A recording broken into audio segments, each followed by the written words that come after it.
The power of reading, unlocking worlds beyond our own. Good day, everyone. Imagine traveling to ancient civilizations, exploring distant galaxies, or living countless lives, all without leaving your chair. That is the magic of reading.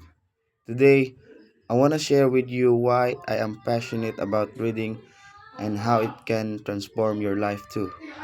Number one, why reading matters. Reading is more than just a hobby.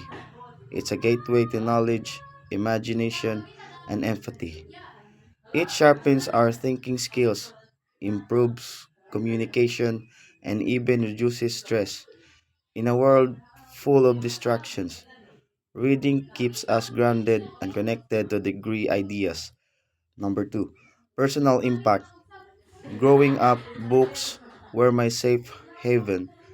Whether it was novels that inspired creativity or biographies that taught perseverance, reading shaped who I am. It taught me to dream bigger and think critically, skills that no gadget or app could replace. Number three, broader importance. In professional life, strong readers are strong leaders. Studies show that people who read regularly are better at decision making and problem solving.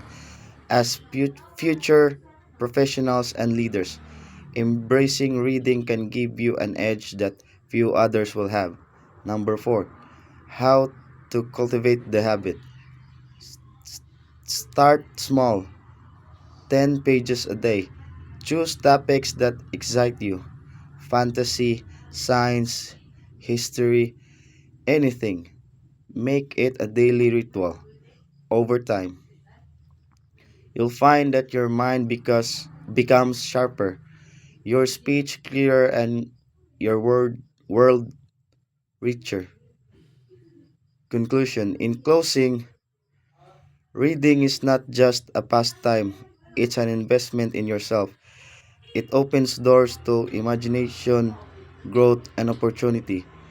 So the next time you have a few minutes to spare, pick up a book and unlock a new world. Thank you.